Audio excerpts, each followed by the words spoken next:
Industry कहती हूँ, जिसपे मैंने पूरा यूपी, आधा एमपी, आधा बिहार में काम किया है।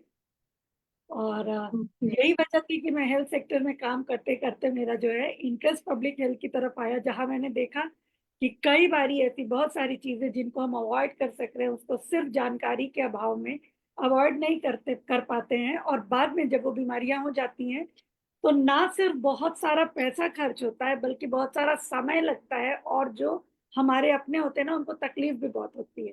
देखिए, जो बीमार है उसको तो तकलीफ है, किसी भी तरह की बीमारी हो, पर आप ये करेक्ट मानिए ना कि जो उसके तीमारदार है वो भी उतने ही परेशान होते हैं।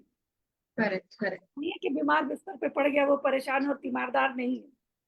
तो ये करेक्ट। बेहतर है कि पैसा तो सेकेंडरी है, बट ये बेहतर है कि हम अगर अवॉइड कर सके तो अवॉइड करें, ज्यादा से ज्यादा बीमारियों को अपने पास जी पहुंचने से पहले ही बैरियर लगा के रोक दें। जी। इससे पहले हम आगे बढ़े गीता मैम, मैं जो भी यहाँ पे इस सेशन पे जूम के अंदर पे है और जो फेसबुक पे लाइव देख रहे हैं, पहले तो मैं आपसे रिक्वेस्ट करूंगी कि आप लोग जो है इस सेशन को आगे इसको फॉरवर्ड कर दे, रीशेयर कर दे अपने ग्रुप्स के अंदर, अपने पेज के अंदर पे, ताकि आप हम जो है ना अपना ये जानकारी जो है ज्यादा से ज्यादा लोगों तक के पहुंचा पाए। तो मैं ये चैट बॉक्स के अंदर में लिंक शेयर कर रही हूँ, आप इसको ओपन करें जितने भी लोग यहाँ पे सेशन पे हैं, और इसको रीशेयर करें अपने ग्रुप के अंदर में, ताकि हम ज्यादा से ज्यादा अवेयरनेस लोगों तक पहुंचा पाए। 2 मिनट का टाइम लूंगी गीता मैम अभी, ताकि हम ये रीशेयरिंग कर पाए। आपसे भी रिक्वेस्ट करूंगी कि अगर आप भी इसको शेयर करना चाहें तो आप भी इसको शेयर करें।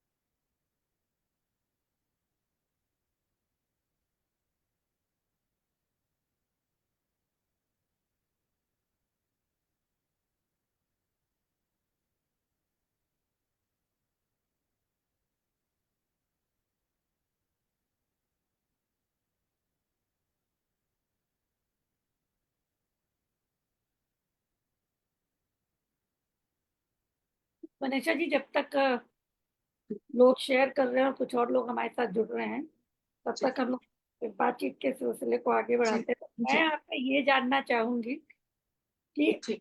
आपको ऐसी क्या जरूरत पड़ गई। जरूरत से मेरा सेंस ये है कि आपका ऐसा क्या इंटरेस्ट हो गया कि आप एक नॉन मेडिकल फील्ड से होते हुए भी आपने एक, नो डाउट ये बहुत अच्छा कदम है, बहुत सारे लोगों को इसके बारे में जानकारी नहीं होती है, लेकिन फिर भी आप बिल्कुल एकदम नॉन टेक्निकल, नॉन मेडिको होकर के भी आपको ऐसा क्या लगा, क्यों लगा कि आपको ऐसा कुछ करना चाहिए। Just out of my curiosity मैं पूछ रही हूँ। Ma'am thank you for asking this question. Actually मेरी जो बेटी है, छोटी वाली बेटी, उसको कॉग्निटिव हार्ट डिसीज डायग्नोस हुआ था। तो और जिस समय मुझे ये चीज पता चली, वो बहुत ही ज्यादा लास्ट स्टेज पहुंच चुका था। लाइक हार्ट जो था वो सिर्फ और सिर्फ 15% हार्ट एफिशिएंसी के साथ में काम कर रहा था, यानी कि उसको स्टेबलाइज रखने तक का समय नहीं था। और जैसा कि मुझे नॉर्मल एक इंसान की तरह जानकारी है कि बिना हार्ट ट्रांसप्लांट के हम उसको सेव नहीं कर पाते, तो हमारे पास उसको ऑपरेट तक के कराने के लिए, उसको स्टेबलाइज कराने के लिए भी हमारे पास समय नहीं बचा था। जब मेरी बेटी गुजरी उसके बाद मैं बहुत ट्रॉमा में चले गई, डिप्रेशन में चले गई। मुझे समझ नहीं आ रहा था क्या करना चाहिए क्या नहीं करना चाहिए, चुपचाप जो जैसा बोल रहा है वैसा कर रही हूँ, कुछ पता नहीं था। जब मैं ट्रॉमा से निकल के आई तो मेरे अंदर एक इंपॉर्टेंट चीज थी, और ड्यूरिंग द डिप्रेशन भी एक इंपॉर्टेंट चीज ये थी कि मुझे ज्यादा से ज्यादा लोगों को बताना है कि तकलीफ ऐसी भी एक होती है। लाइक हम लोग एक जनरल अगर एक थॉट बताऊं तो बहुत ही एन टाइम्स बाद में ऐसा ख्याल आता है कि कहीं मेरा बच्चे को कुछ हो ना जाए। तो मैं इस कैंपेन के जरिए लोगों को ये बताना चाहती हूँ कि हम लाइफ को गारंटीड नहीं ले सकते, ना अपनी ना अपने नियर एंड डियर वंस की। और ये जो चीज है, क्योंकि मैंने अपने बच्चे को स्ट्रगल करते देखा, 4 महीने की उसकी जो एज थी, मैंने उसको हर दिन स्ट्रगल करते देखा, लेकिन मेरे पास अवेयरनेस नहीं थी, जानकारी नहीं थी, जिसके कारण मैंने उसको कुछ भी मदद नहीं दे पाई, कुछ भी सपोर्ट नहीं दे पाई जो उसके लिए, उसकी एटलीस्ट मैं जानती हूँ कि उसका सर्वाइवल नहीं था, एटलीस्ट उसकी डेथ जो थी वो पीसफुल हो पाती, वो तक का मैं नहीं कर पाई थी। इसीलिए मैंने ये सोच बना रखी थी कुछ तो करना है। बताना है, बताना है, बताना है। लेकिन when I came into digital marketing, when I am 100% fully engaged digital marketer right now, so इससे मुझे ये समझ में आया, now I have the more potential कि मैं ज्यादा से ज्यादा लोगों को इसके बारे में बता पाऊंगी, ताकि वो जो नन्ही सी जान है जिसको इतनी तकलीफ है, जो माता पिता नहीं समझ पा रहे हैं, वो इस चीज को समझ पाएंगे, उसकी तकलीफ को समझ पाएंगे। वो ये नॉर्मली नहीं सोचेंगे कि अरे बच्चा रो रहा है तो वो गोदी लेने के लिए रो रहा है। अगर कोई बच्चा वॉमिट कर रहा है तो अरे वो बच्चे तो वॉमिट कर देते हैं, ज्यादा फीडिंग ले लिया होगा इसलिए वॉमिट कर दे रहे हैं। तो मैं इस अवेयरनेस कैंपेन्स के माध्यम से बताना चाहती हूँ कि वो नॉर्मल नहीं है। कई दफे वो बहुत स्पीड ब्रीथ करती थी, तो मैं ये बताना चाहती हूँ ये नॉर्मल नहीं है। इसीलिए मैं इसके बारे में, जब मेरा ये चौथी डेथ एनिवर्सरी थी मेरी बेटी की, तब वो मेरे दिमाग में सडनली उस चीज का ख्याल आया, why I am not using my potential when I can make more and more people aware about this thing, मैं क्यों नहीं यूटिलाइज करी। फिर मैंने 27 मार्च से इस चीज की शुरुआत की, और ज्यादा से ज्यादा लोगों को मैं इसके बारे में जागरूक कर पा रही। तो आज आपने यहाँ पर आकर के ना केवल मेरे उपकार, ये उपकार किया है कि मतलब लाइक होता है ना मैम, एक इनर गिल्ट रह जाता है कि हम कुछ नहीं कर पाए, जबकि हमारे हाथ में कुछ था नहीं। तो एटलीस्ट आप उन मम्मियों को उस गिल्ट से बचा सकते हो जो आज उस तकलीफ में होंगे और नहीं जानते। तो thank you so much ma'am कि आप यहाँ पे फिर से अगेन एंड अगेन, मेरा बहुत from the core bottom of my heart आपका बहुत बहुत थैंक यू कि आप आए और आज आप अपनी नॉलेज और शेयर करोगे, ताकि बहुत लोगों को इसके बारे में अवेयरनेस हो सके। आपसे एक बार फिर से मैं चाहूंगी, क्योंकि हमारा लाइव जो था थोड़ा लेट से स्टार्ट हुआ था, तो मैं आपसे एक बार फिर से जानना चाहूंगी कि आपके परिवार में कितने लोग हैं और आप किस एरिया पे रहते हो। तो सबसे पहले तो आई विल से कि I am so sorry to hear your loss, but still जो आपका डेडिकेशन डिटर्मिनेशन है कि जो मेरे साथ हुआ शायद वो अवेयरनेस की कमी से और किसी के साथ ना हो, वो बताने, वो एक जो दृढ़ निश्चय है, और ये जो जिसको आपने अपना नाम का ही मिशन बनाया है, तो उसके लिए आई एम वेरी थैंकफुल कि कुछ ऐसे लोग हैं जो आज भी ये चाहते हैं कि जो हमारे साथ हुआ वो दूसरों के साथ ना हो, और सिर्फ चाहते ही नहीं, उसके लिए करते हैं जो कर सकते हैं। So thank you so much इस तरह से सोचने और इसको आगे बढ़ाने के लिए। और thank you so much for giving me this opportunity so that मैं यहाँ पर आ सकूँ, और मैं आपसे ज़रूर कहूँगी कि कभी भी आपको मेरी ज़रूरत हो, I am always there. I like to be a part of your mission. और आते हैं अब आपके सवाल पे कि मेरी फैमिली में कौन कौन है, तो ऑब्वियसली मेरी सब है, मेरी मम्मी है, मेरे पूरे इन लॉज हैं, मेरे हस्बैंड है, मेरे बच्चे हैं, बट अभी हम साथ में रहते हैं सिर्फ मैं और मेरे बच्चे, मेरे हस्बैंड अब्रॉड रहते हैं, और मेरा एक 29 साल का बेटा और 22 साल की बेटी है। Looking so young and pretty this age. Thank you so much. आपकी खूबसूरती का राज भी आखिरी में आपसे जानना चाहेंगे मैम। मेरी कि आपने ये खूबसूरती जो का शाइनी स्किन जो लोगों का मेंटेन कर रहे हो साथ ना। है। जी। ओके, आगे बढ़ते हैं मैम। अगर मैं जानना चाहूँ, जैसे मैंने एक मम्मी की तरह आपके साथ शेयर किया कि मेरे लिए कॉग्निटिव हार्ट डिसीज क्या था, अपनी एक्सपीरियंस से शेयर किया, अभी तक के अपने ऑडियंस के साथ में हमेशा से ही अपने सेल्फ एक्सपीरियंस के बारे में शेयर किया कि एक नॉर्मल ह्यूमन बीइंग जिसको मेडिकल टर्म के बारे में कुछ भी चीजें नहीं पता है, तो वो कैसे इस चीज के लिए रिएक्ट करेगा या क्या चीजें वो देख पाएगा। आज हम आपके साथ में हैं, आप पब्लिक हेल्थ एक्सपर्ट हैं, तो मैं आपसे जानना चाहूंगी डॉक्टर गीता की आपके लैंग्वेज में सीएचडी क्या है, अगर मैं मेडिकल टर्म्स में जानना चाहूँ कि कॉग्निटिव हार्ट डिसीज क्या होता है, तो आप मुझे थोड़ा सा उस बारे में गाइड करें कि हम थोड़े मेडिकल टर्म्स में भी इस बारे को समझ सके, इस बीमारी के बारे में। मैं आपको टर्मिनोलॉजी में नहीं जाऊंगी, मैं आपको समझाती हूँ कि सीएचडी एक्चुअली होता क्या है और कैसे हम उसको समझ पाएंगे। देखो, जी। सीएचडी कंजेनाइटल हार्ट डिजीज आप भी कह रहे हो, हार्ट डिजीज सबको पता है, कंजेनाइटल मतलब जो आपके जन्म के समय आपके साथ होता है। तो जी। कंजेनाइटल हार्ट डिजीज आपके हार्ट से रिलेटेड वो इश्यू है जो आपके जन्म के समय था। ये तो अभी 1 घंटा पहले बता रही है, ये तो मैं तुमको सिटाडेल रिकॉर्ड वाले डॉक्टर आए हैं, हार्ट डिजीज के बारे में बताया। अभी काइंडली म्यूट योर सेल्फ, नहीं कर रहा हूँ यार। somebody is unmuted तो themselves। में भेजता एक आध कस्टमर को नहीं पाया। तो मैं क्या बता रही थी, तो कंजेनाइटल का मतलब होता है जो जन्म के समय से हमारे साथ में होता है। तो कंजेनाइटल हार्ट डिजीज का मतलब हुआ जो बच्चे के बर्थ के समय था। इसका नुकसान क्या होता है, ये जो ब्लड का नॉर्मल फ्लो होता है ना, इसको हैम्पर करता है, क्योंकि हार्ट के थ्रू ही ब्लड जो है पंप होता है, फ्लो होता है। तो यहाँ पर जो सबसे इम्पोर्टेंट चीज है वो ये है कि होता तो ये बर्थ के समय से है, मगर कभी कभी हमें ये पता ही नहीं चलता है। अभी आप जैसे आपकी जो सफरिंग है, जो आपकी डॉटर के साथ हुआ, वो तो एकदम अर्ली एज में हो गया। कभी जी कभी ऐसा होता है कि अडल्टहुड तक भी आपको पता नहीं चलता है कि आपको सीएचडी है। क्यों? क्योंकि कोई ना कोई सिम्टम जो है, जो दिखता है, जिसकी वजह से पता चलना चाहिए, वो नहीं होता है। और मैंने एक्सपीरियंस किया है, मेरी आंटी थी, अब आप सोचो उनकी क्या एज होगी, 3-4 साल पहले उनको पता चला कि उनके हार्ट में छेद है। अभी हार्ट में छेद तो मतलब, ये मैं आपको लेमन लैंग्वेज में समझा रही हूँ, हार्ट में छेद तो कुछ ठोक के तो हो नहीं जाएगा, और अचानक से हो नहीं जाएगा। तो वो था करेक्ट। उनका भी सीएचडी, मगर उनको कब पता चला? तो कितना अडल्टहुड में आके। तो जी चैलेंज यही है कि कभी कभी वो पता ही नहीं चलता है। मगर ये वो कोई भी डिजीज जो कंजेनाइटल होता है वो बर्थ के समय आपके साथ होता है, क्योंकि ये हार्ट डिजीज है। तो कंजेनाइटल जब बच्चे का जन्म होता है तो उस समय उसके हार्ट के स्ट्रक्चर में कुछ ऐसी चीजें होती हैं, जो इश्यूज, कुछ ऐसे इश्यूज होते हैं जो ब्लड के नॉर्मल फ्री फ्लो को इफेक्ट करते हैं, हैम्पर करते हैं। तो हार्ट का काम ही है कि पूरे बॉडी तक नॉर्मल ब्लड पहुंचाना, और जी ब्लड के थ्रू ऑक्सीजन और बाकी सारी चीजें आती। न्यूट्रिएंट्स तो बहुत बाद में आते हैं, पहले तो ऑक्सीजन ही जाता है, और ऑक्सीजन जिंदा रहने के लिए बहुत जरूरी है। तो ये जी होता है। इसके सिम्टम्स क्या क्या, मतलब इसमें सिम्टम्स नहीं कहेंगे, इश्यूज क्या क्या होते हैं। सबसे पहले तो छेद होता है आपके हार्ट में, तो ब्लड जी प्रेशर का भी इश्यू होता है, कभी बहुत ज्यादा हो जाते हैं, कभी बहुत कम हो जाते हैं। ब्लड का जो फ्लो होता है बहुत स्लो होता है, और रॉन्ग डायरेक्शन में और रॉन्ग प्लेसेस पे होता है, मतलब जहां होना चाहिए वहां नहीं होता है।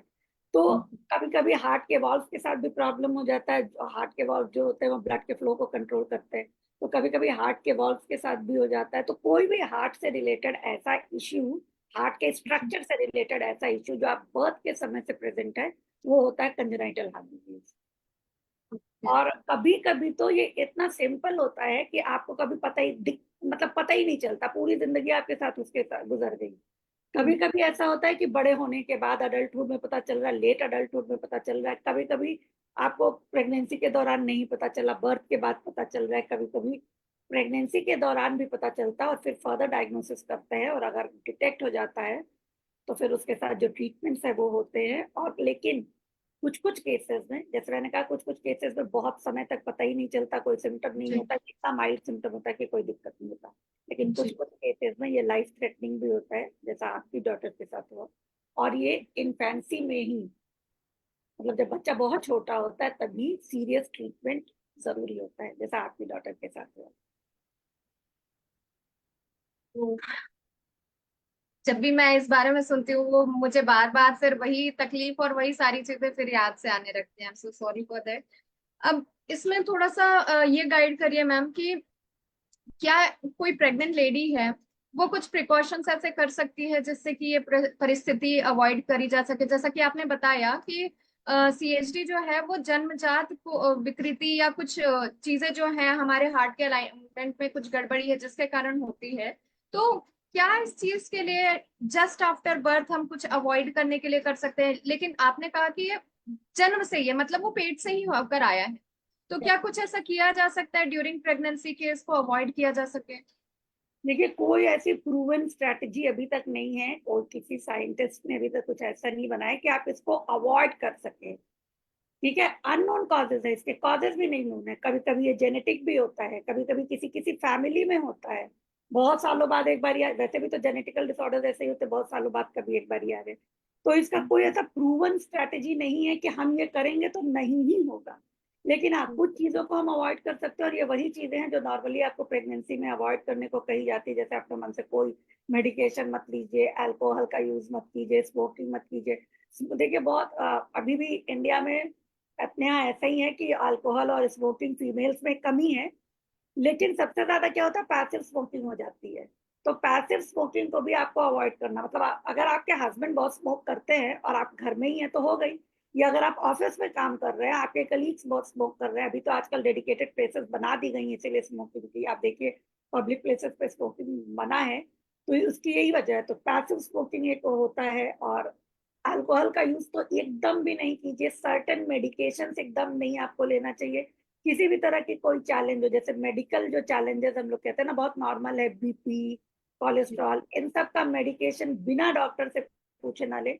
आप अगर कोई ऐसा मेडिकेशन है जो आप हमेशा से लेते आए हैं, मतलब आपको प्रेगनेंसी के पहले भी ये चीजें हैं, फिर भी उसको अपने डॉक्टर को जरूर दिखाएं कि हम ये मेडिकेशन ले रहे हैं। प्रेगनेंसी के दौरान होने वाली कॉम्प्लिकेशन या कोई हेल्थ चैलेंज, जैसे कि आपको प्रेगनेंसी के दौरान डायबिटीज डायग्नोस हो गया, रूबेला डायग्नोस हो गया, तो इसका प्रॉपर ट्रीटमेंट कराएं, प्रॉपरली इसको मैनेज करें।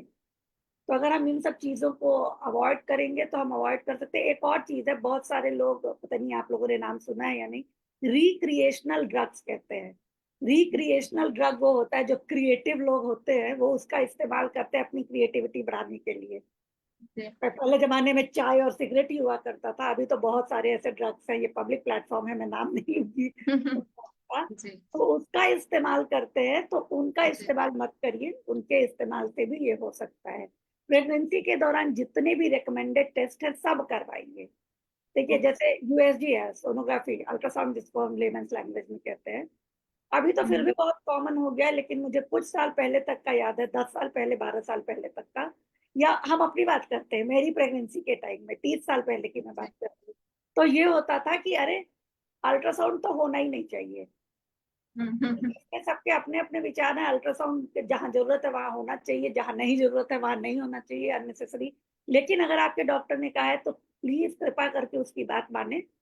अड़ोस पड़ोस घर में लोगों का ज्ञान ना सुने कि अल्ट्रासाउंड से ये नुकसान होता है वो नुकसान होता है। तो जितने भी रिकमेंडेड टेस्ट हों वो करें, क्योंकि कभी कभी क्या होता है जो प्रेगनेंसी के टाइम ही डिटेक्ट होता है वो इन्हीं अल्ट्रासाउंड में इनिशियल आता है, और फिर आगे के कुछ और टेस्ट करते हैं हम लोग, और जहां पर पता चल जाता है कि आपको है, मतलब आपके बच्चे को है। तो अगर ऐसी चीजें हो जाती हैं तो हम अवॉइड कर सकते हैं ना। एक बच्चा अगर उसके साथ आ रहा है, क्योंकि होने के पहले आपको नहीं पता है कि वो माइल्ड होगा, सीवियर होगा या क्या होगा, तो अगर हम टाइमली सारे टेस्ट को कराएंगे तो अगर उसमें कहीं से निकल के आ जाएगा, थोड़ा भी आपको संदेह लगेगा, तो जो आगे के एडवांस टेस्ट हैं वो होंगे, और फिर हम उसको ट्रीट तो नहीं किया जा सकता उसको प्रेगनेंसी के दौरान, लेकिन हो सकता है कि और भी बहुत सारी चीजों को हम होने से बचा दें। मैम क्या सोनोग्राफी में कोई डेडिकेटेड सोनोग्राफी है जो कि सीएचडी को डायग्नोस करने में हेल्प करती है? नहीं, क्या है ना कि हम यही जो सिंपल अल्ट्रासोनोग्राफी होता है जो प्रेगनेंसी के दौरान कराते हैं, नॉर्मली तीन तो कराते ही हैं, तो इसी के दौरान हमें थोड़ा सा पता चल जाता, उसके बाद हम स्पेशल जो है एक टेस्ट कराते हैं। और अगर देखो अगर आपको जरा भी संदेह है तो हम उसको आगे टेस्ट कराते हैं, और नहीं है तो नहीं कराते हैं, क्योंकि ऐसा जरूरी नहीं है कि आप हर किसी का कराएं, क्योंकि हर किसी को नहीं होता। ये एक क्या कहते हैं, रेयर रेयर, परिस्थिति। हाँ रेयर है, ये रेयर वो है, डिजीज भी नहीं कहेंगे और डिजीज कह भी सकते हैं, तो स्ट्रक्चरल डिफेक्ट है, तो ये रेयर है। तो जब आपके नॉर्मल यूएसजी में आ जाता है तो उसके बाद 18-22 हफ्ते का जब वो फीटस होता है ना, तो फीटल इकोकार्डियोग्राफी होता है।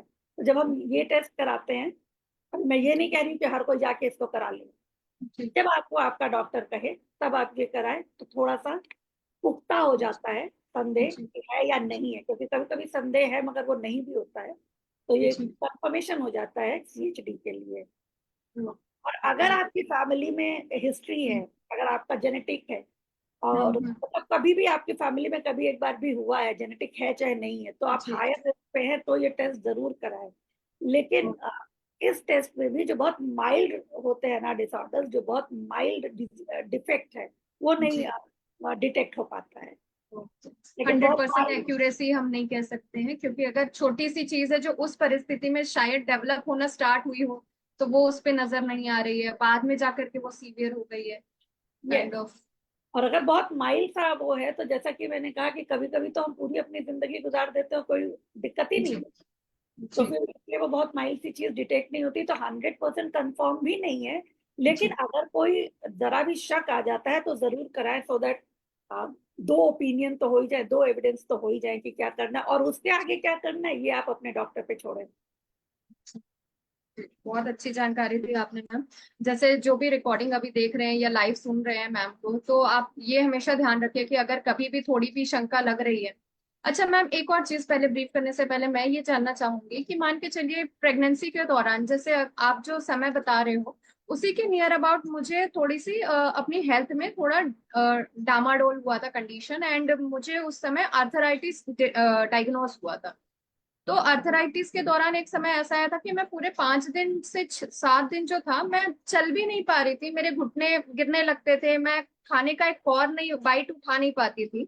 तो क्या ऐसी परिस्थिति में भी कुछ हमारे होने वाले बच्चे को भी परेशानी आती है क्या, कि हम एक मम्मी के अंदर में कोई डिफेक्ट आया, कोई प्रॉब्लम आई, तो क्या उसका फीटस से भी कोई लेना देना होता है और उस समय भी उसको कुछ चीजें जो है डिफेक्ट आने की संभावनाएं बनती है?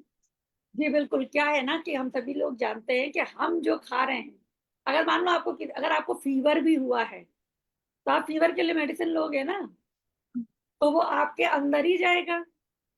जी। आपके अंदर कैसे जाएगा? आपके ब्लड में घुलेगा, आपके पेट में जाएगा, फिर वहां से आपको वो जहां पहुंचाना होगा वहां ब्लड पहुंचाएगा। तो कुछ भी जब भी हम कुछ भी खाते हैं, बिल्कुल इसी तरह वो काम करता है। आपका फीटस जो है, जो आपके पेट में पल रहा बच्चा है, उस तक पोषण कैसे पहुंचता है? वो कुछ खाता होगा ना उतने दिन तक जिंदा रहने के लिए, तो वो जी। वहीं तक पहुंचता है। अब जो प्लेसेंटल वॉल होता है वहां से, और क्या कहते हैं प्लेसेंटा, जो वो, अरे यार उसको क्या कहते हैं, जो मतलब जो प्लेसेंटा होता है, अभी मुझे नाल, जो प्लेसेंटा बच्चे की जो हिंदी में नाल क्या है, कहते हैं, हाँ बच्चे की नाल, एम्बिकल कॉर्ड को कह रहे हाँ अम्बिलाइकल कॉर्ड को हिंदी में क्या कहते हैं मुझे नहीं समझ आ रहा है।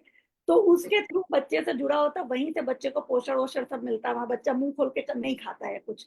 तो हैं। अगर हम किसी भी चीज की कोई भी मेडिसिन ले रहे हैं तो उसका प्रभाव पड़ता है, लेकिन अभी तक ये प्रूव नहीं है कि किस मेडिसिन का क्या प्रभाव पड़ता है। तभी मैंने आपसे कहा था कि आपको प्रेगनेंसी के दौरान किसी भी तरह का कोई भी मेडिकल कंडीशन आता है तो जी। डॉक्टर के पास जाइए, उसको मैनेज करने की कोशिश जी। कीजिए, और जो आपको प्रेस्क्राइब्ड मेडिकेशन है वही लीजिए। आप देखिए बीपी जैसी कॉमन चीज, अभी मैंने बताया जी। कि अगर बीपी आपको पहले से भी है, आप उसकी जी। दवा खा भी रहे हैं, तब हम्म। भी आप प्रेगनेंसी के दौरान जरूर उसको डबल चेक कराइए अपनी गायनोकोलॉजिस्ट से, जिसके पास आप जा रहे हैं, कि मैं ये खा रही हूँ, मुझे कंटिन्यू करना है कि नहीं। बहुत बहुत बहुत ही अच्छी जानकारी आपने दी मैम, कि मैं सभी लोगों से ये रिक्वेस्ट करूंगी कि अगर आपको कोई भी डाउट लग रहा है या आपकी हेल्थ जो है कुछ ज्यादा डामाडोल हुई है ड्यूरिंग प्रेगनेंसी, तो भी आप इस चीज का ध्यान रखें कि अगर आप उस टाइम जोन पे है जब आप ये चीज करवा सकते हो, तो आप अपने डॉक्टर से जरूर कंसल्ट करें कि मुझे ये परिस्थिति अभी हो रही है, क्या मुझे इस टेस्ट के लिए जाना चाहिए। तो आपकी जो गायनिक आपको सजेस्ट करेगी उसको आप आगे बढ़ाएं, उस चीज के ऊपर आप आगे बढ़िए, क्योंकि ज्यादातर लोगों को इस टेस्ट के बारे में जानकारी नहीं होती। ऑब्वियसली हो सकता है डॉक्टर्स भी इस बारे में लोगों को डराना नहीं चाहते, जब तक उनको नेसेसरी नहीं लग रहा है तब तक कि वो आपके साथ में इन टेस्ट को डिस्क्लोज नहीं करेंगे। तो यस, आपको ये चीज बताना बहुत जरूरी है कि आपको अभी क्या परिस्थिति फील हो रही है, कि आपकी हेल्थ डाउन हुई है जिसके कारण में आपको ये चीज लग रही है। क्योंकि अगर आप भी अपने से थोड़ा इंटरेस्ट शो करेंगे, क्योंकि आपका शरीर आप जानते हैं, बाहर फिजिकली देखा जा रहा है, इंटरनली बच्चे को सोनोग्राफी से देखा जा रहा है, लेकिन हो सकता है अगर वो टाइम पीरियड अगर आप मिस कर गए तो बहुत बड़ी प्रॉब्लम आपको आगे चल के हो सकती है। तो उस चीज को अवॉइड करने के लिए अपने डॉक्टर के साथ में हमेशा ट्रांसपेरेंसी रखिए, आप क्या फील कर रहे हैं उनके साथ शेयर करें। और अगर आप ये 18 से 22 महीने के जोन पे, वीक्स हाँ के अब जोन तक पे आ रहे हैं, वीक्स पे अगर आप हैं, तो आप इस टेस्ट के लिए डॉक्टर को जरूर कहें कि अगर मुझे ये जरूरत है तो आप ये मेरा करवा दीजिए, ताकि आप एक लाइफ थ्रेटनिंग चीज जो आपके पास में आने वाली है उसको आप अवॉइड कर सके। टू बी वेरी ऑनेस्ट, अगर परिस्थिति बहुत खराब है, जैसे मेरे बच्चे के केस में अगर मैं बताऊं, तो लेफ्ट वेंट्रिकल जो था वो वेल डेवलप्ड नहीं था, जिसके कारण ब्लड जो है पंप आउट नहीं हो पा रहा था। तो अगर ऐसी परिस्थिति में अगर है बच्चा, तो उसके सर्वाइवल के चांसेस मैं डॉक्टर से आपसे ही पूछना चाहूंगी मैम, क्योंकि जहां तक मुझे अभी नॉर्मल एक नॉन मेडिकल की तरह पता है कि उसके सर्वाइवल के चांसेस जो थे वो नियर अबाउट 0 ही थे, क्योंकि heart transplant was the only way. और कहीं ना कहीं अगर मैं उसकी लाइफ मांग रही हूँ तो किसी और की एक डेथ मांग रही हूँ, और वो भी उसको स्टेबलाइज आगे रखना बहुत मुश्किल है, क्योंकि यहाँ पे मैंने भी और कई लोगों को देखा है जिसको बहुत लाइफ जो बहुत प्रॉब्लम से चल रही है। तो आपसे ये जानना चाहूंगी मैम, क्या सर्वाइवल के चांसेस होते हैं, जैसे लेफ्ट वेंट्रिकल की बात करूं या फिर अगर एक नॉर्मल सीएसडी जैसे दिल में छेद, कई लोग इस चीज को भी मिस डायग्नोज करते हैं, थोड़ा सा इस पे आपसे जानना चाहूंगी। जैसे मेरे बच्चे के केस में left ventricle was not properly build up, 4 जो चेंबर होते हैं उसमें से एक चेंबर वेल डेवलप नहीं था, और बहुत सारे केसेस में जो है बच्चे जो हैं दिल में छेद के साथ में पैदा होते हैं। तो ये दोनों परिस्थिति कैसे भिन्न है एक दूसरे से, और दोनों में ही सर्वाइवल के क्या चांसेस है? देखिए सर्वाइवल के चांसेस अगर आपके हार्ट में छेद है तो उसमें ज्यादा है, अगर आपका कोई भी एक वेंट्रिकल डेवलप नहीं हुआ है या खराब है तो उसमें कम है। सीधी सी समझने वाली बात है, आपका हार्ट 4 चेंबर्स में डिवाइडेड है, सबके अपने अपने काम है, कोई एक ब्लॉक हो गया वो काम ही नहीं हो रहा। और हार्ट जो है वो हमारे शरीर का सबसे बड़ा मसल है, जो हमारे शरीर के लिए सबसे ज्यादा जरूरी है। कहाँ से खून पहुंचाएंगे, और खून से सिर्फ खून नहीं जाता ना, खून से ऑक्सीजन, खाना पानी सब जाता है। तो अगर आपके हार्ट में चैलेंज है तो आप, लाइफ थ्रेटनिंग तो है ही, लेकिन फिर भी जहां पर ये चैलेंज है कि एक वेंट्रिकल ही खराब था, वो ज्यादा सीवियर है। होल का भी आपको पता है साइज होता है, कभी कभी वो इतना माइन्यूट है कि पूरी जिंदगी गुजर जाती है, कुछ नहीं करना पड़ता है। कभी कभी ऐसा होता है, मैंने बहुत सारे बच्चों को देखा जिनके हार्ट में होल था और कुछ नहीं किया गया, वो टाइम पे छोड़ा गया कि देखते हैं आगे समय आने पर। क्योंकि कभी भी आप देखेंगे, कभी भी ऐसी अगर बहुत इमरजेंसी नहीं होती है तो कभी भी सर्जरी डॉक्टर्स नहीं तुरंत वो एडवाइस करते हैं। और वो बच्चे अपना अभी आगे क्या होगा नहीं पता, लेकिन वो बच्चे अभी अपनी लाइफ एकदम आसानी से गुजार रहे हैं कुछ प्रिकॉशंस के साथ। ये प्रिकॉशंस भी इस पे निर्भर करते हैं कि कितना बड़ा छेद है, कितनी बच्चे की एज है, और एसोसिएटेड चीजें क्या है। क्योंकि जहां आपका हार्ट पे चैलेंज आता है ना, आपकी बॉडी में और भी चैलेंज है। तो ये जो एसोसिएटेड चैलेंजेस होते हैं, इसकी वजह से आपको क्या प्रिकॉशंस लेने हैं, ये अलग अलग केसेस में डिफर डिफर होते हैं। तो चैलेंज तो है, लेकिन जैसे मैंने शुरू में ही बताया था कि माइल्ड में तो पता ही नहीं चलता, कोई सिम्टम भी नहीं होता, और सीवियर में क्या होता है ये आपने खुद देखा है। जी मैम, आपसे जानना चाहूंगी कि क्या कोई पैटर्न है जिससे हम समझ सकते हैं कि बच्चे में सीएचडी है या नहीं है? क्या किसी तरीके से हम जान सकते हैं अगर हम डॉक्टर के पास सीख भी नहीं किए, जैसे मैं ही मिसगाइडेड थी तो, और कहीं ना कहीं उसको डायग्नोज भी प्रॉपर नहीं किया गया था, तो कुछ ऐसे सिम्टम्स है क्या जिससे कि हम समझ पाए कि बच्चे को कुछ ना कुछ हार्ट में विकृति है या परेशानी है? ये तो अगर आपका बच्चे के बर्थ के पहले नहीं डिटेक्ट हो पाया है कि उसको सीएचडी है, तो बर्थ के बाद जो सबसे पहले डिटेक्ट होता है ना, वो ये होता है कि ब्लूइश चीजें हो जाती थोड़ी थोड़ी सी, कहीं चेहरे पे हो गया, कहीं होठ पे हो गया, कहीं नाखूनों पर हो गया। तो ये क्या होता है कि मतलब ब्लड ही नहीं फ्लो हो रहा बढ़िया से, तो ऑक्सीजन ही नहीं जा रहा है। तो जब ऑक्सीजन नहीं, जहां ऑक्सीजन नहीं पहुंचता वही ब्लूइश हो जाता है ना चीज, तो सबसे पहले तो ये होता है। और कुछ और सिम्टम्स हैं, सबसे पहला ब्लूइश ही होता है स्किन, नेल्स और लिप्स का। फिर कुछ कुछ बच्चे बहुत ज्यादा सोते हैं। यहाँ पर देखो एक चीज हमें जो बहुत ध्यान देना है ना, वो ये देना है कि कुछ भी चीज को आप एकदम नॉर्मल लेके नहीं चलिए। कभी कभी आपके बच्चा बहुत सो रहा, घर वाले कहेंगे अरे बच्चे छोटे में सोते ही हैं, पर जी आपको जी देखना है ना कि कितना सोते, भाई 24 में से 22 घंटा जी थोड़ा ना सोएंगे। तो अगर वो जी बहुत ज्यादा एक्सेसिव स्लीप है, एक और चीज होती है जो सबसे पहले आपको बताती है कि आपके बच्चे में हार्ट में चल, बच्चे की अगर आप सांस सुनेंगे ना तो हार्ट मरमर कहते हैं, तो आवाज अच्छा, जैसी एक आती है। जी तो आपको आवाज ऐसी लगेगी जैसे बांसुरी में से आवाज निकल रही है, तो उतनी मधुर टाइप की नहीं होती, लेकिन एक छेद से जी आवाज आ रही। तो जी वो जी आवाज होती है, वो ऐसी आवाज दिखती, बहुत तेज तेज बच्चा सांस ले रहा होता है। जी और अभी तो आपका बच्चा बहुत छोटा था, अगर थोड़ा बच्चा बड़ा है जो खेल वेल रहा है, तो वो जी हमेशा थका हुआ महसूस करेगा। जबकि आप नॉर्मली देखिए बच्चे हमेशा एक्टिव, मतलब एक्टिव रहते हैं, उनके साथ ये नहीं रहता है कि और खेल के आएंगे उनसे बोल दो बैठो आराम करो, तब तक फ्रेंड आ गया, तब तक फिर खेलने चले जाएंगे।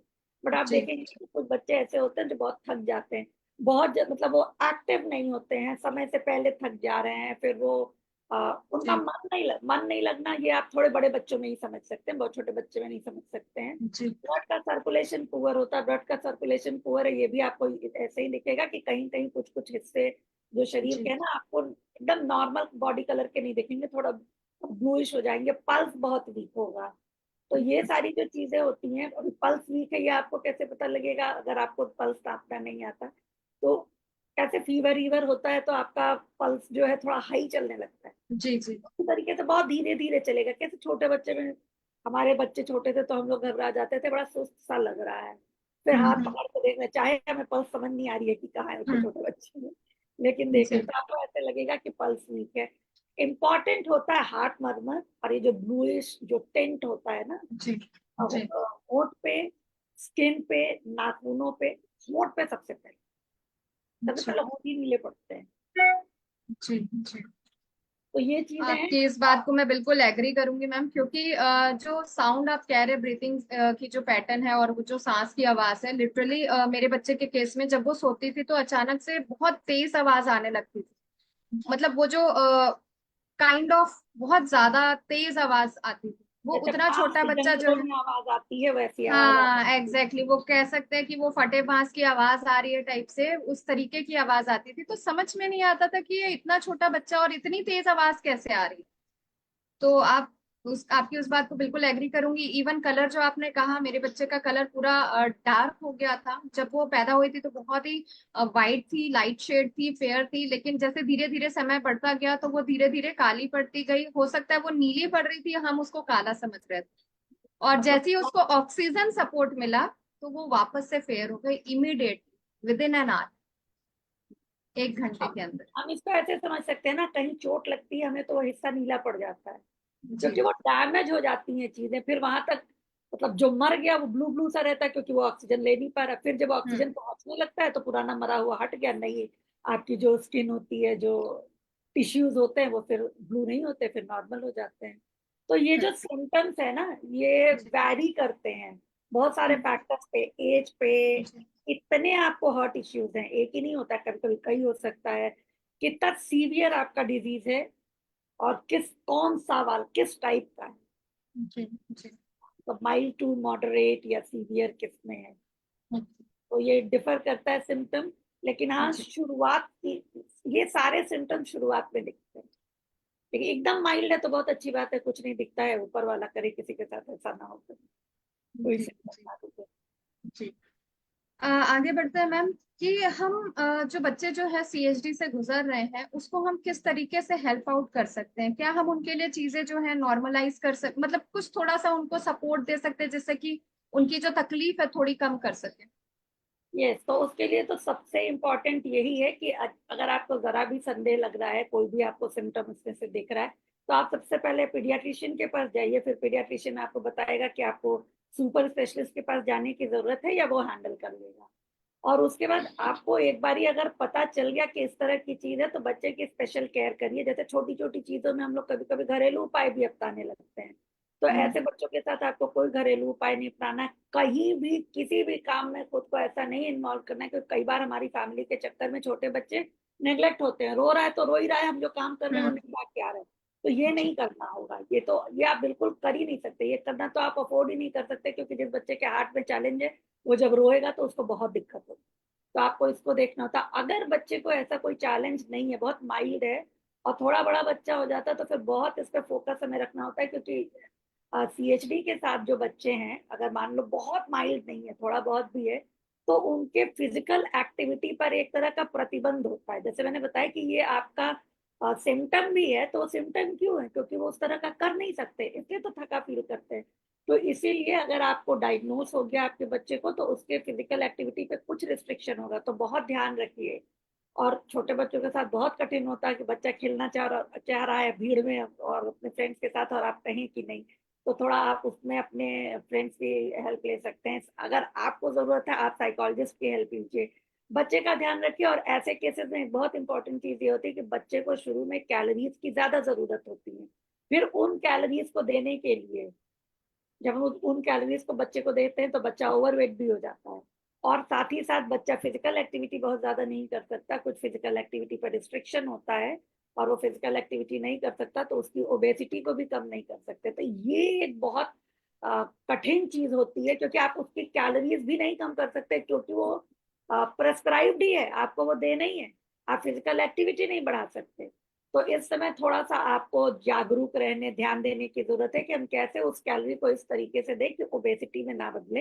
मतलब आपको उसकी एक्टिविटी पे ध्यान रखना, उसके खाने पीने पे ध्यान रखना, थोड़ा बहुत भी किसी भी तरह का आपका चेंज दिखे, तो जैसे हम नॉर्मल बच्चों के साथ कहते हैं कि अरे रोज डॉक्टर के पास क्या जाना, आज देख लेते कल जाएंगे, ऐसा हम नहीं कर सकते। क्योंकि उस बच्चे को शुरू से ही कुछ दिक्कत है, कुछ चैलेंज है, वो स्पेशल केस है, वो स्पेशल बच्चा है, वो स्पेशल केयर को, और उसको स्पेशल केयर की जरूरत है।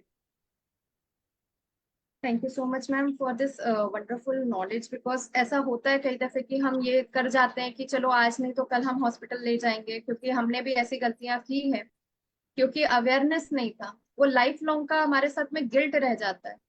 तो आज आपके माध्यम से वो चीज हम अगर बता पा रहे हैं ना, तो ये एक मेरे को सोल सेटिस्फेक्शन दे रहा है कि जो गलतियां हम कर चुके हैं वो कोई और ना करे, ताकि कोई और बच्चा ना भुगते इस चीज के लिए।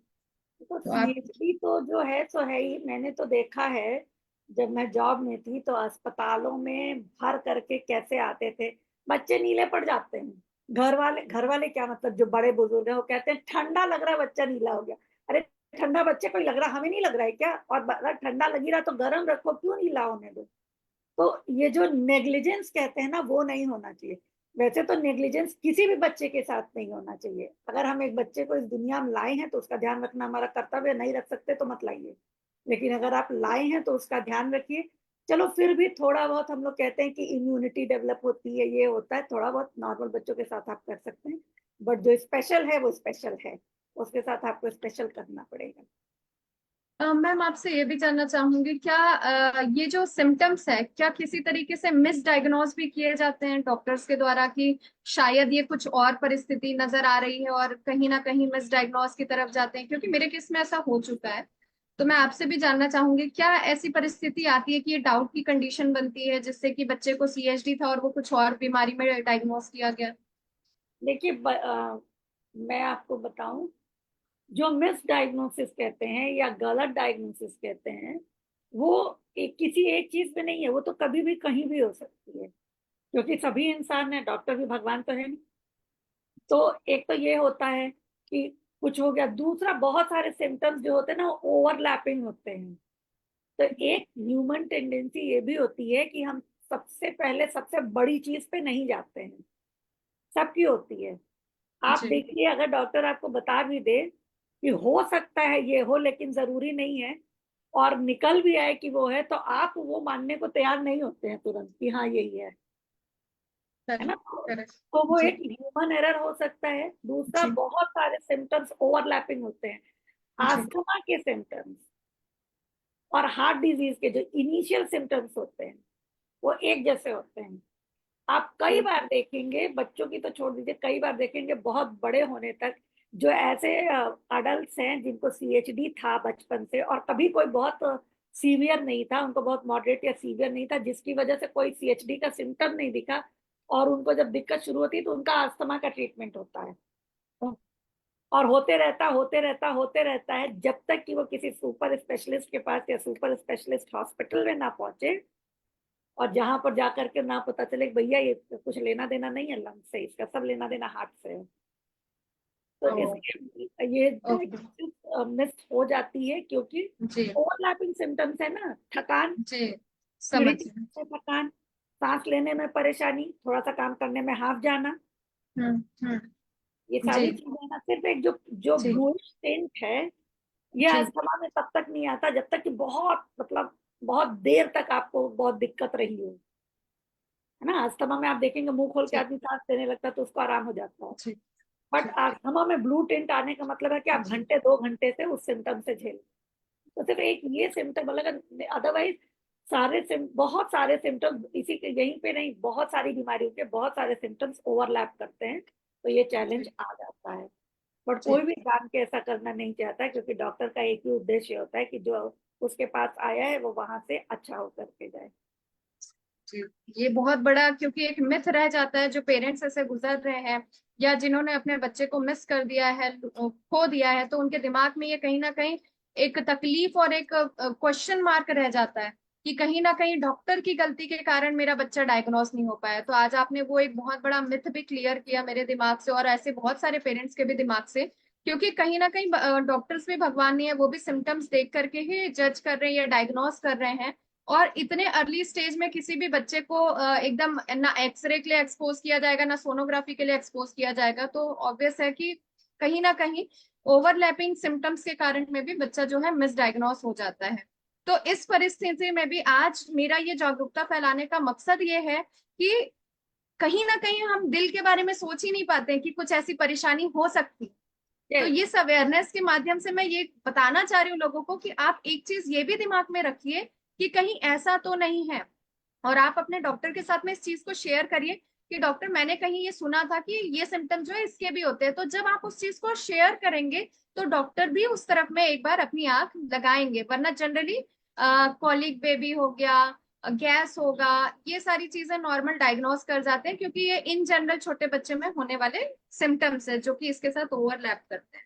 तो थैंक यू डॉक्टर गीता, इस चीज को आप क्लियर किया आज। बहुत बहुत अच्छी जानकारी Actually, आपने मेरे साथ है ना कि कभी कभी आपको प्रेगनेंसी के दौरान बिल्कुल पता ही नहीं चलता, कभी कभी के ज्यादातर केसेस में नहीं पता चलता, तो आपका भी दिमाग उधर नहीं गया, डॉक्टर का भी दिमाग हम्म, उधर नहीं गया। अगर जब आपका बच्चा पैदा हुआ उसको तुरंत पे कोई सिम्टम नहीं दिखा, क्योंकि कभी कभी ऐसा होता है कि नहीं दिखता है, तो पीडियाट्रिशियन का भी मतलब जो न्यूनेटोलॉजिस्ट आया था उसका भी ध्यान नहीं गया उस वक्त।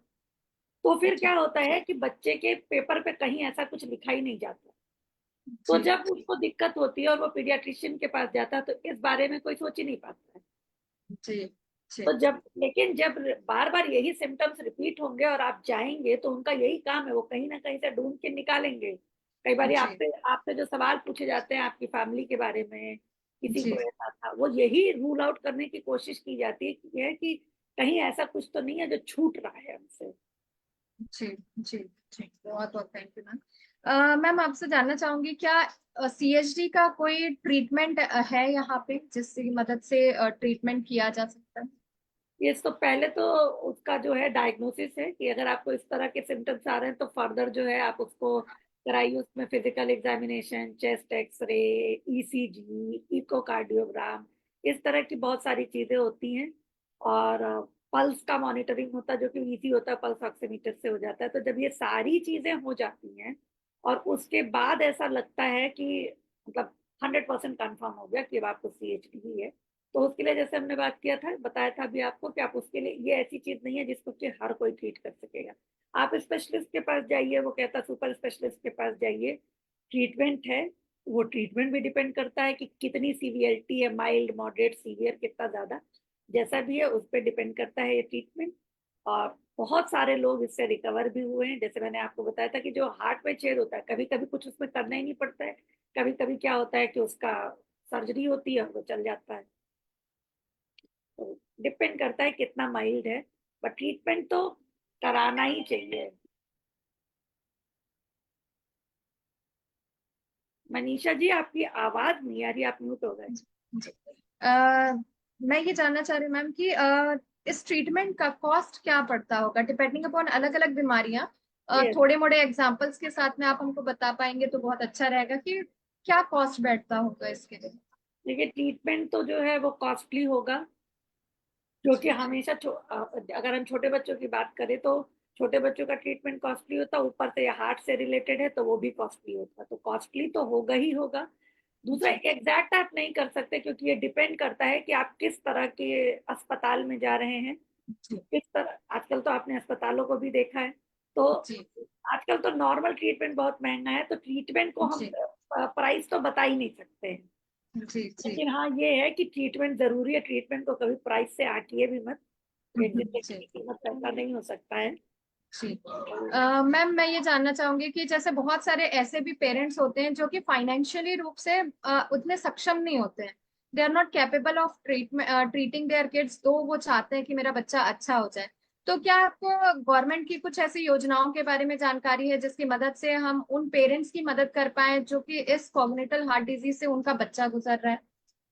देखिए एक जो है ना कार्यक्रम का नाम है राष्ट्रीय बाल सुरक्षा कार्यक्रम, यस, आरबीएस के राष्ट्रीय बाल सुरक्षा कार्यक्रम। ये गवर्नमेंट की स्कीम है जिसमें कि आप किसी भी तरह की मदद ले सकते हैं बच्चों से रिलेटेड, और सीएचडी पे खासकर है। उसके अलावा एक फाउंडेशन है, उसका नाम ही है चाइल्ड हार्ट फाउंडेशन, तो वो सिर्फ सीएचडी पर ही काम करती है।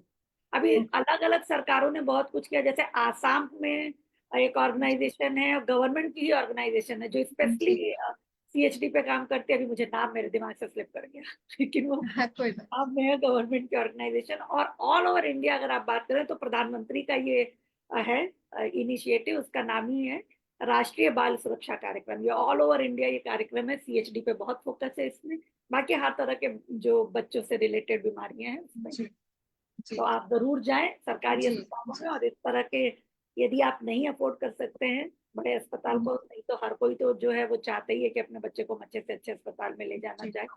लेकिन जी गवर्नमेंट की सर्विसेज भी बहुत अच्छी हैं, आप जाएं, आप बात करें कि हमको राष्ट्रीय बाल सुरक्षा कार्यक्रम योजना के अंतर्गत ये सर्विसेज चाहिए, आपको जरूर मिलेगी।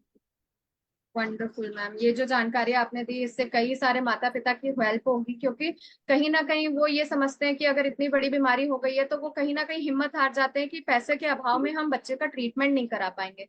लेकिन आपकी इस जानकारी से ऐसे बहुत सारे पेरेंट्स की मदद होगी जो वो अफोर्ड नहीं कर सकते। साथ ही साथ मैं पेरेंट्स को और हर एक इंडिविजुअल को ये भी रिक्वेस्ट करना चाहूंगी कि आप अपना एक हेल्थ इंश्योरेंस जरूर से करा करके रखें, क्योंकि कहीं ना कहीं हम हेल्थ इंश्योरेंस को बहुत ही ज्यादा नेग्लेक्ट करते हैं। हमें लगता है कि हमारी कंपनी हमको दे रही है, हमारी कंपनी हमको मेडिकल फैसिलिटी दे रही है, मेडिक्लेम दे रही है, दुनियादारी की फैसिलिटीज हमको दे रही है। लेकिन फिर भी मैं आपसे ये रिक्वेस्ट करना चाहूंगी कि आप एक हेल्थ केयर जो आप एक हेल्थ इंश्योरेंस जो है वो जरूर करके रखें, ताकि कभी अगर आप ऐसे विकट परिस्थिति में पहुंचे तो पैसे के अभाव में आपका ट्रीटमेंट नहीं होगा, ये आपके दिमाग में कहीं कोने कोने में भी नहीं होगा। एटलीस्ट आपको एक फाइनेंशियल सपोर्ट उस हेल्थ इंश्योरेंस से जरूर मिलेगी, जिससे कि आपके ट्रीटमेंट में कुछ ना कुछ सहायता हो जाएगी। जैसे हमारे केस में भी मैंने चैरिटी का पेज बनाया था, क्योंकि मेरे दिमाग में यही चल रहा था कि मैं कैसे करूंगी। हाँ, मैं इवन बहुत सारे ऐसे लोगों को ये भी बताना चाहूंगी कि अगर आप फाइनेंशियली स्ट्रांग नहीं है, अगर आपका हेल्थ इंश्योरेंस नहीं है और अगर आप किसी गवर्नमेंट स्कीम तक के भी नहीं पहुंच पा रहे, तो आप संपर्क कर सकते हैं। बहुत सारी ऐसे क्राउड फंडिंग प्लेटफॉर्म्स है जिसमें आप सिर्फ नंबर डायल कर सकते हैं, उनको बता सकते हैं, वो आपकी मदद करेंगे कि चैरिटी का पेज कैसे बनाया जा सके और आपके लिए फंड्स कैसे इकट्ठे किए जा सके। क्योंकि मैंने खुद ने उस परिस्थिति पे, मुझे कुछ सब समझ नहीं आ रहा था, हॉस्पिटल में कोई भी नहीं था, अकेले आईसीयू के सामने बैठ करके मैंने वो चैरिटी का पेज बनाया था, ताकि पैसे के अभाव में मेरे बच्चे का ट्रीटमेंट रुक जाए, ये मैं कभी नहीं चाहती थी। तो उस परिस्थिति में भगवान ने पता नहीं कैसे ऐसी हिम्मत दी, क्योंकि मैं पहले भी लोगों की क्राउड फंडिंग में मदद करती थी, उनके लिए प्लेटफॉर्म में पेजेस बना करके उनके लिए फंड्स इकट्ठे किए करती थी, तो मैंने उस चीज का उस समय यूज किया। तो मैं आप सभी से भी ये बताना चाहूंगी कि ऐसे भगवान ने सारे रास्ते बंद नहीं किए हैं, आपको सिर्फ ये सोचना है कि मुझे अपने बच्चे को बचाना है, तो रास्ते अपने आप निकल के आएंगे। चैरिटी निकलेगा, आपके हेल्थ इंश्योरेंस निकलेंगे, गवर्नमेंट की स्कीम्स निकलेगी, बहुत सारी चीज होगी जिससे आप मदद ले सकते हैं। बस आपसे यही रिक्वेस्ट है और अर्ज है कि आप हिम्मत मत हारिए। हर किसी की किस्मत मेरी तरह खराब नहीं हो सकती है, हो सकता है आपका बच्चा आगे बहुत अच्छे से जिए, अच्छी ट्रीटमेंट मिलेगी। बस आपको सिम्टम्स को गौर करके रखना है। जैसे आज डॉक्टर गीता ने हमें इतने सारी चीजें हमको बताई कि कैसे आप डायग्नोस में आप सिम्टम्स देख करके डॉक्टर को आप अपनी परिस्थिति के बारे में बता सकते हैं। प्रेगनेंसी के दौरान पे कुछ चीजें का ध्यान रख सकते हैं, कुछ सिम्टम्स दिख रहे हैं तो चीजें आप अवॉइड कर सकते हैं, कुछ टेस्ट के लिए आप अर्ज कर सकते हैं। ऐसे बहुत सारी चीजें आज डॉक्टर गीता ने हमारे साथ में शेयर की, जिसका आप लाभ उठा करके इस परिस्थिति से आप बाहर आ सकते हैं। आखिरी में मैं आपसे यही चीज कहूंगी कि अगर ऐसी परिस्थिति में आ गए हैं तो हिम्मत बिल्कुल मत हारिए। भगवान है, आपको देख रहा है। There is a some universal power which will give you a strength to fight from that situation.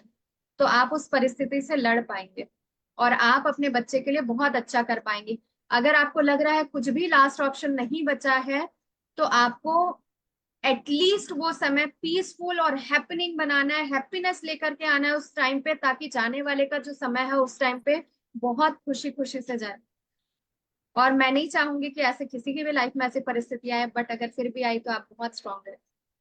Thank you so very much Geeta ma'am कि आप यहाँ पे आए, आपने अपना इतना सारा नॉलेज शेयर किया हम लोगों के साथ में, इतने सारे लोगों की आपने मदद की है आज इस आधे घंटे पौने घंटे के सेशन के अंदर में।